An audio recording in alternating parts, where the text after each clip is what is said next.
Good conduct. I've always asked someone, they do take fingerprints to figure out if you have done a crime in Kenya. Surely. All they need to do is link it with judicial systems. Because fingerprints, I always ask, if honestly there is a job for 100 million, and the problem is fingerprints, you know what I need to do is go and pick a mawe for 1 year. And my fingerprints reporters in query.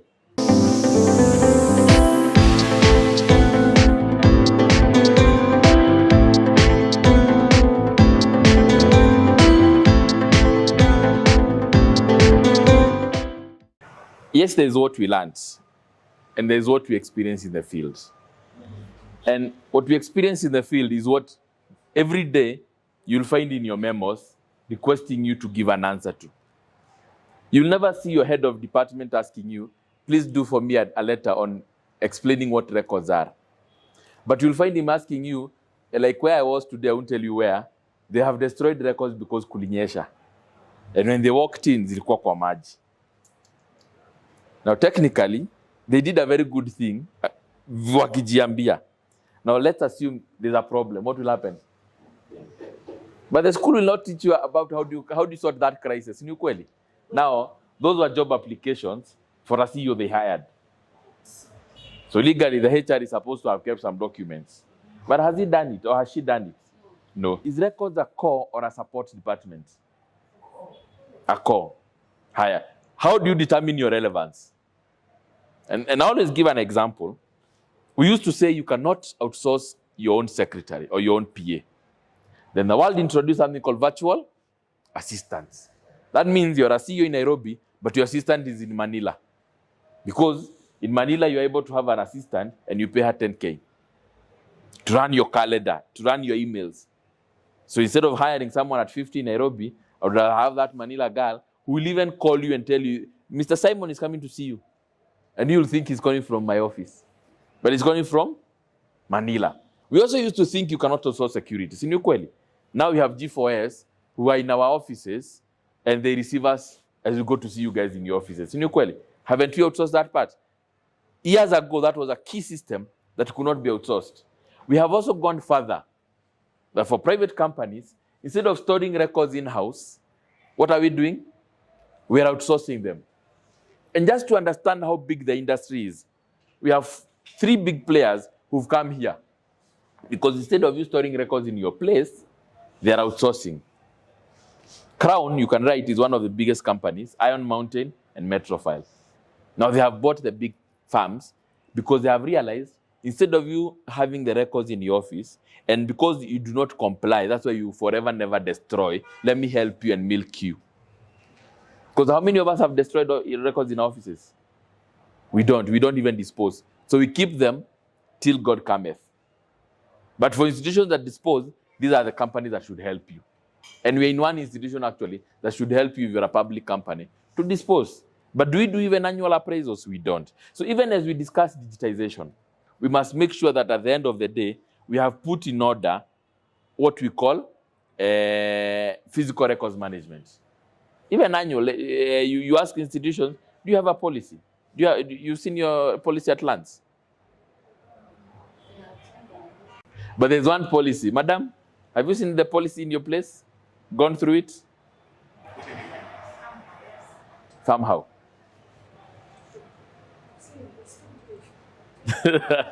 But there's one policy all of you have read, internalized and memorized. It's called the HR.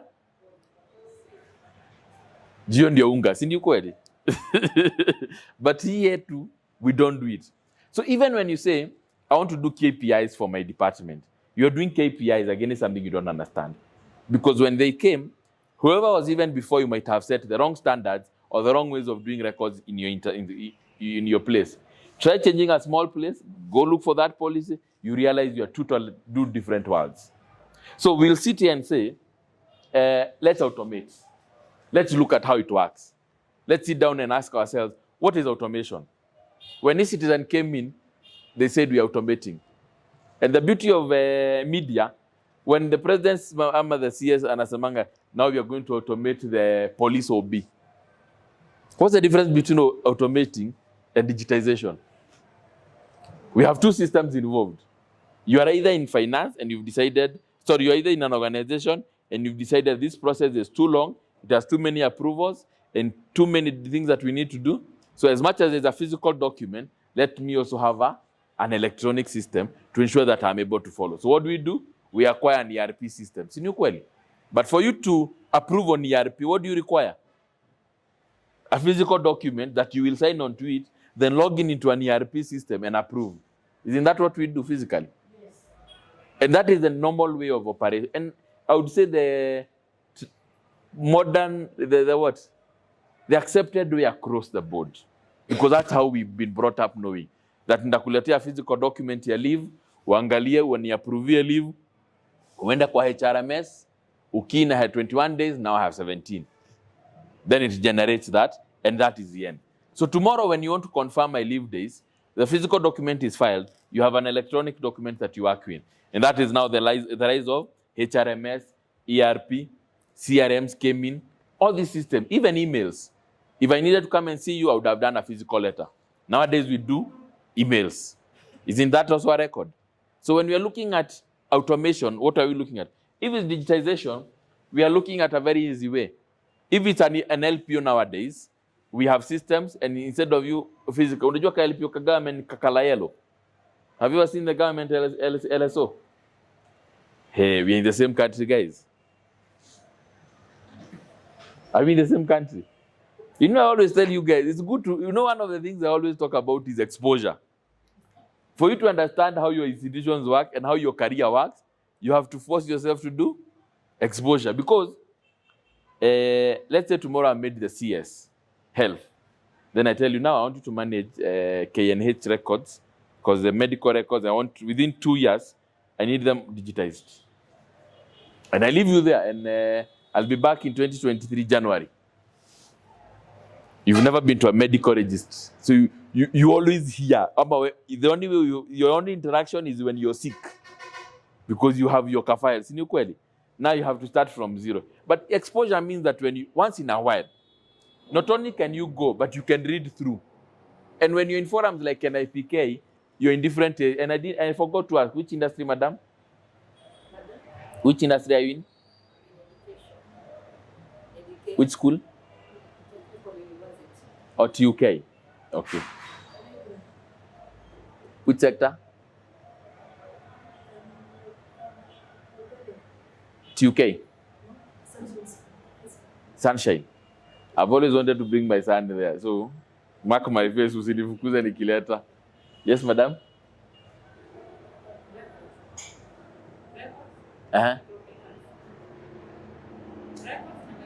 Microfinance.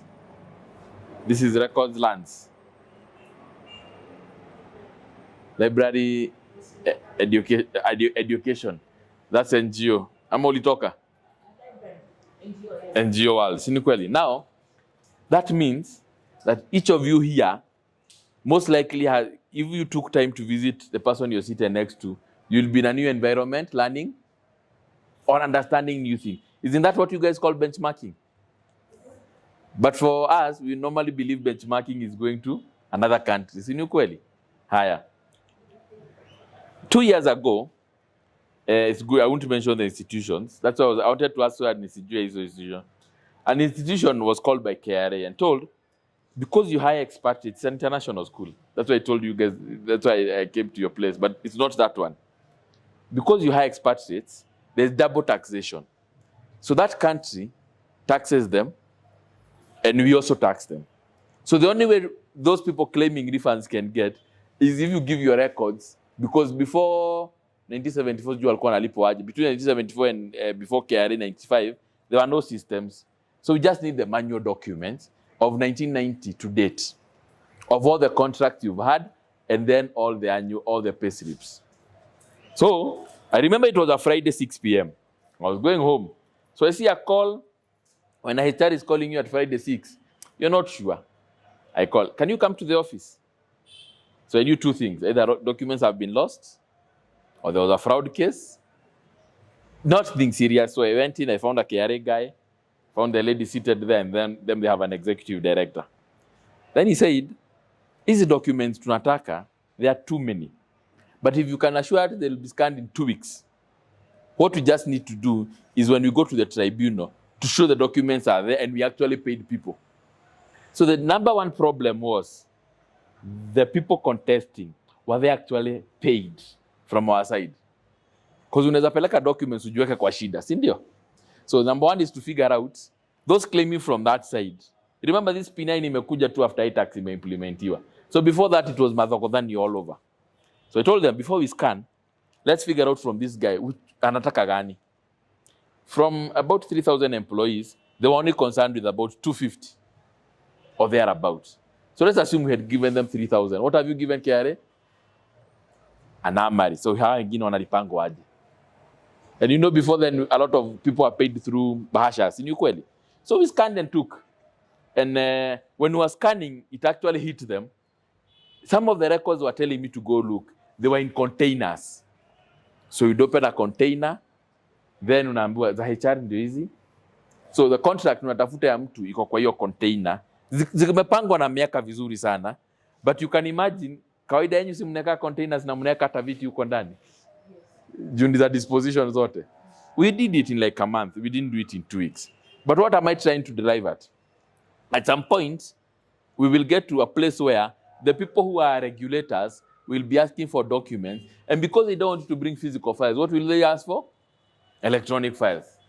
Even the courts, aren't they doing it right now? Instead of filing a case physically, you do electronic. Now that is where we are headed. So if we are working in our institutions, we need to ask ourselves, what is it that I can do to digitize to make service delivery faster?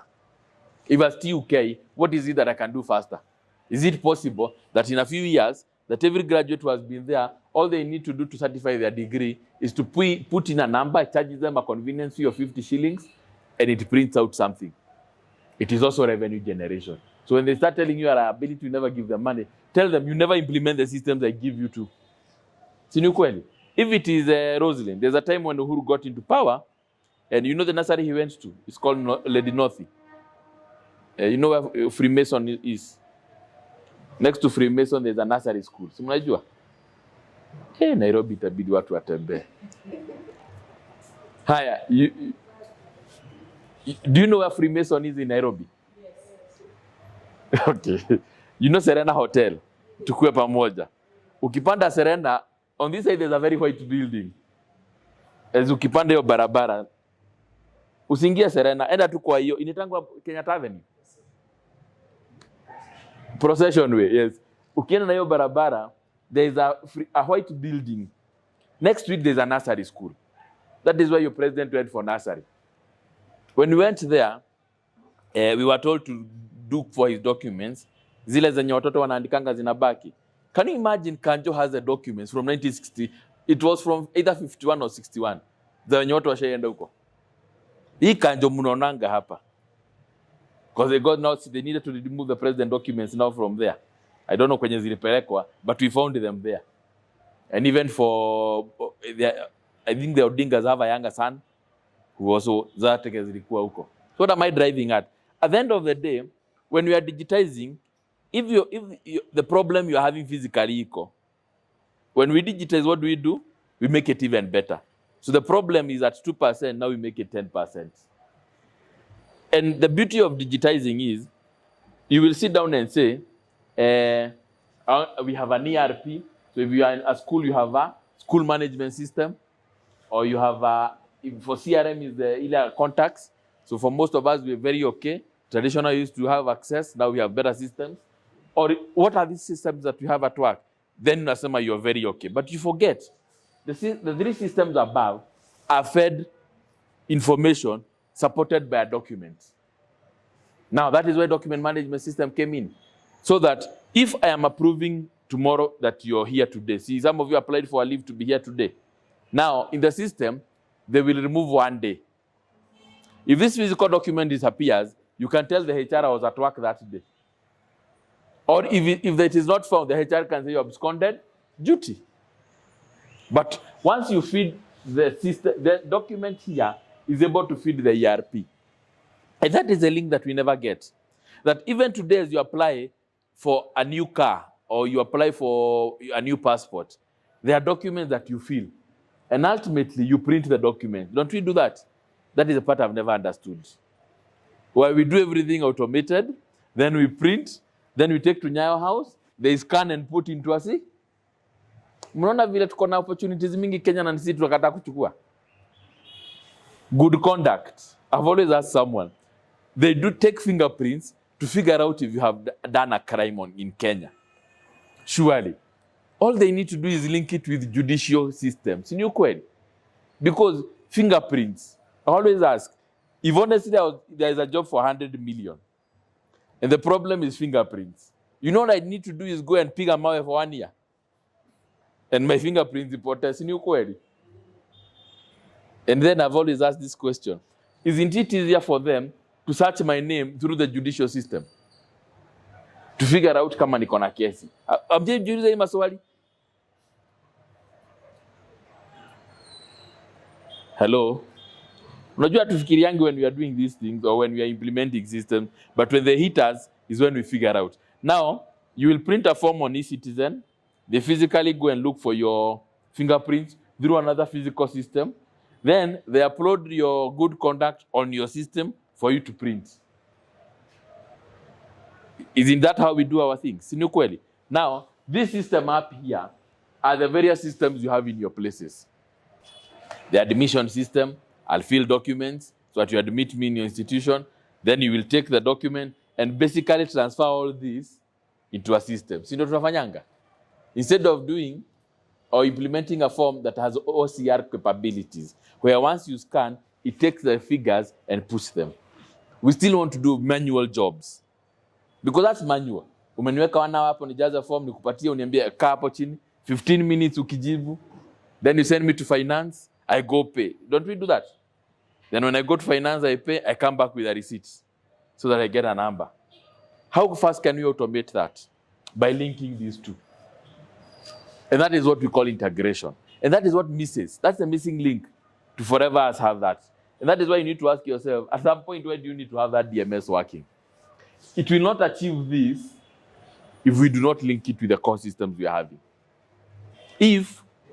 And I thank God that we are growing as a country, if I cannot transfer my vote without having to fill a physical document, it means that whatever they are doing is inefficient.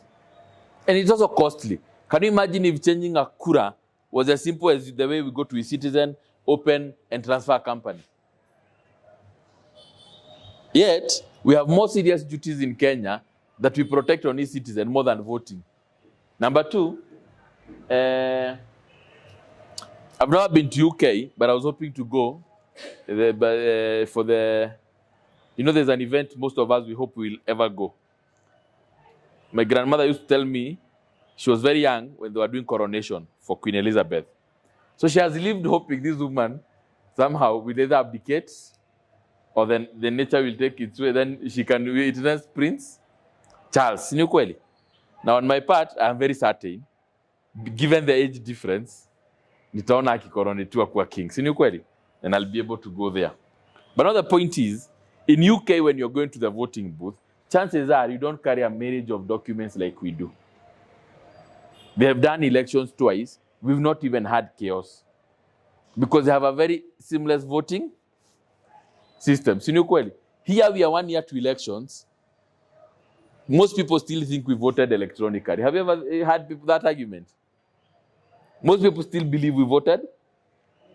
But did we actually vote electronically? Or were we identified electronically? But we still believe virtually votes? Have you seen the ignorance that we need to remove? And when we remove such things, it will get our career respected. Because ask yourself, there's a committee discussing elections next year.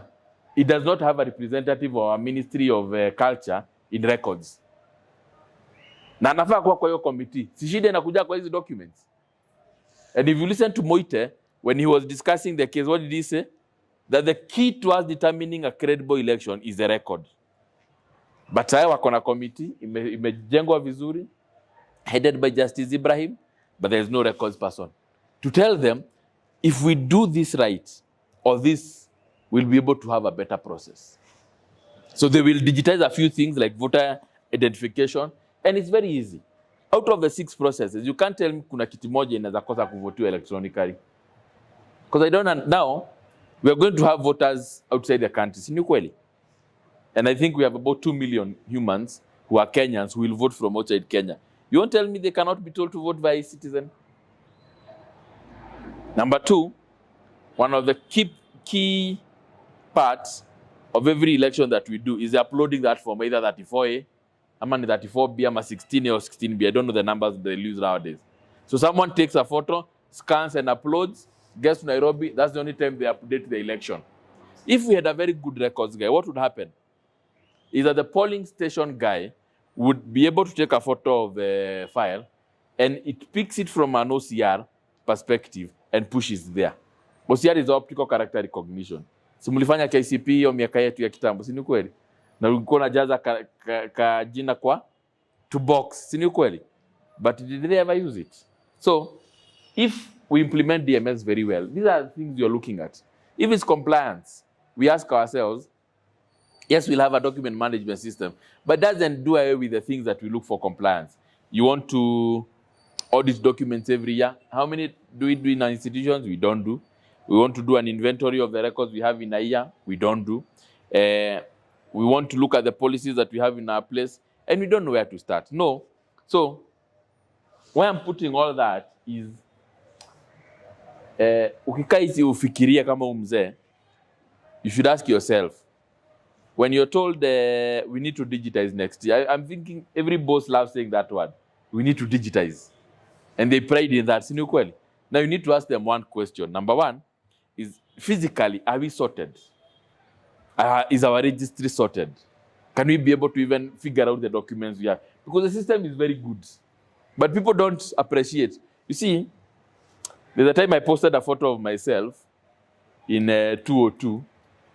And I said, just the same way I'm a process, because I will not show you right in the other photo. You'll be very shocked. But between that person and me, it's work in progress. Same way with DMS. If you do not do the physical things, like business analysis, some of us have institutions that don't even have standard operating procedures. A CEO comes, a few things are changed, and because he's the head of the institution, you follow that. Now, DMS does not work like that. You have documented procedures that will need to be followed. So for it to be implemented, the same way the ERP will be implemented, that works. The other one is awareness. You might be very shocked that a lot of us think we know technology, but when you sit down and ask them how the technology called document management system works, they are at 0. And we're not faulting them. It's because they refuse to attend awareness sessions. And some of them are available right next to us. Others are available through benchmarking. If you're in library and you want to figure out how do I even automate my library, you can't tell me you lack 3 libraries within 50 kilometers of Nairobi that you can visit. If you're digitizing and you're figuring out how do I do this process, within 50 kilometers radius of Nairobi, hawezi kosa sehemu ya kwenda. And that's how we do things. Because you either attend such forums or you go to benchmark. Their thing is management buy-in.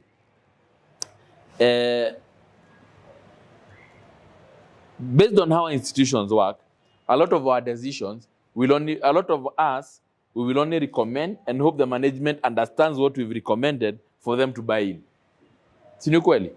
Now, some of us have even what we call the organizational newsletters, where your institution does a newsletter, they share to all of you. And I've always said, how come you guys don't even write about what you do? You'll never see anyone commenting on records huko. Nakwanga party the event, tree planting, mtu wa CSR si amejijengea jina hapo. MD went to Singapore for an event you're very sure, before it is implemented in the institution, another 30 years. He will be long dead. Another one, HR says we have implemented a biometric system, but amechukua part ya kazi yako. Hajakwambia? We've hired this and that. How comes we don't even talk about the things that are good? Like our registry is well done, you guys can come and visit the registry. But you want when they come, anything they want ni wewe. Wanataka document, ni mimi tunajua kwenye iko. So the day you're replaced, there's chaos. Because technically you operate a registry the way, at least there are ladies only, the way you operate your homes. That kama mzee anataka kitu kwa nyumba, lazima hata kama uko town akupigia kuulize, na ile kitu uliweka wapi?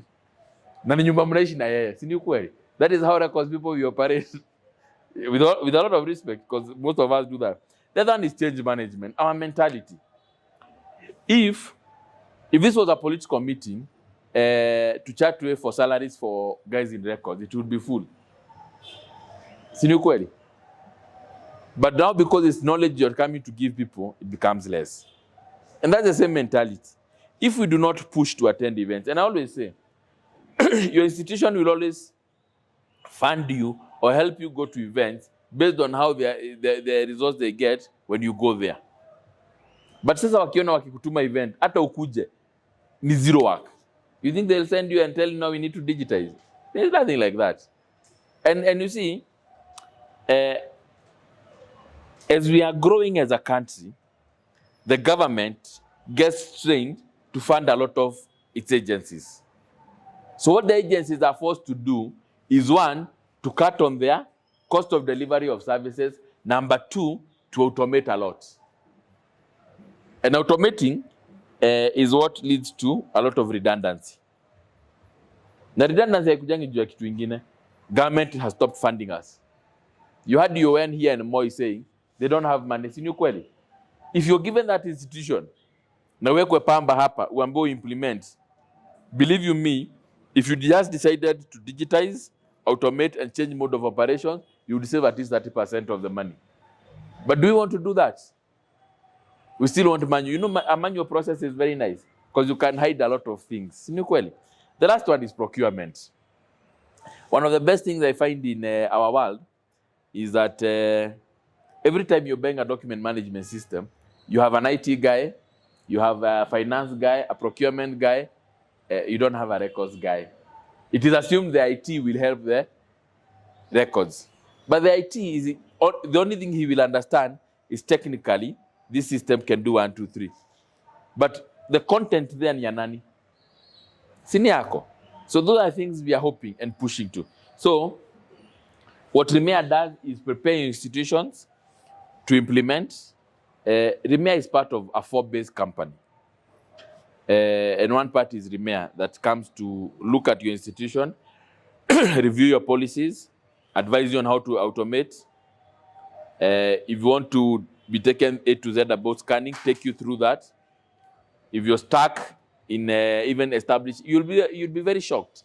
A lot of institutions, records management is a sub-department of a sub-department of a department. Na inakuanga hivyo. So even when you're going to discuss, the records guy will tell you, I want you to meet my supervisor. Okay. But he's in charge of registry. Then the supervisor will tell you, I want to meet my manager. At what point do they even make the decisions for you down there? And that's a problem. So we need to push that. So we work with institutions to push them to empower records people. And even in interviews, you know, when you guys sit in interview rooms, at times I feel bad. Because the questions asked are too irrelevant for you, but they expect that you will answer. And it's not their problem. It's because they don't understand your work. So the questions they ask you, you will fail the interview, not because you're not intelligent, but because they ask you things that don't help you. They don't even have a DMS. Utasikia mtu amegoogle swali hapo. Tell us how a DMS works. Even if you lie to that person, so long as you're very confident, you have a job. Others will tell you, now, unajua when you Google records management, the main things that come is the principles of records management. You go, how do we stop theft of records here? It's not your work. It's a concept. It's an effort of every department to ensure that they help you, first of all, get resources. You only finance. Higher. Procurement comes in and buys you the best racks. ICT ensures that you have the CCTVs and the likes in your query. Now, they also give you staff so that you set up a registry. Now, in absence of that, even if records are stolen, how is it your fault?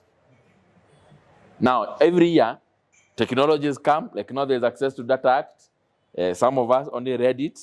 And because you've not done law, utasoma tu vile mtu news alisoma. If you get the wrong information, is there? But now, all they needed to take is one class for 6 hours that helps you get the main aspect of access to information act, that data thing. And at the end of the day, you're better to even help your organization.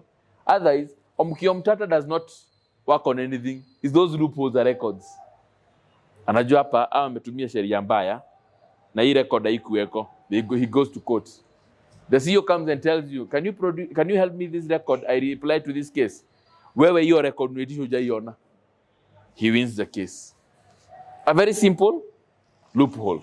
So when we are talking about digitization and records management, let's not look at it from an aspect of kukaa chini kupanga files. Let's look at it from service delivery. Even when you are doing digitization. So in a nutshell, that's Remea. We have an arm. We have 3 arms.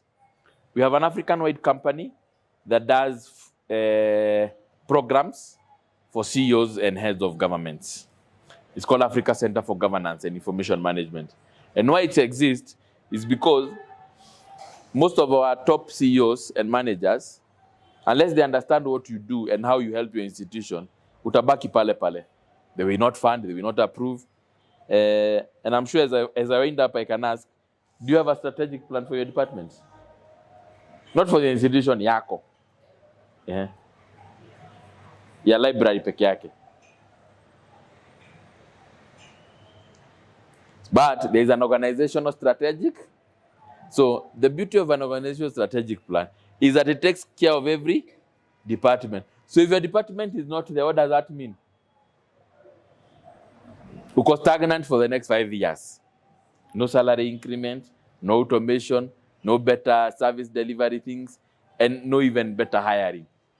That is why we are pushing that for them to understand your importance, so that when they are going for a finance retreat to set up a strategic plan, they send records to a records retreat to come up with a strategic plan, so that all these strategic plans, the dogondogo, they lead to one. Because we'll sit here, show you beautiful systems, but unless you're prepared, we are doing a zero work. And gladly zero work. And we cannot blame anyone. We can only blame ourselves. So the third company we have is called Sky Plus. Now that is the one that we technically implement the systems.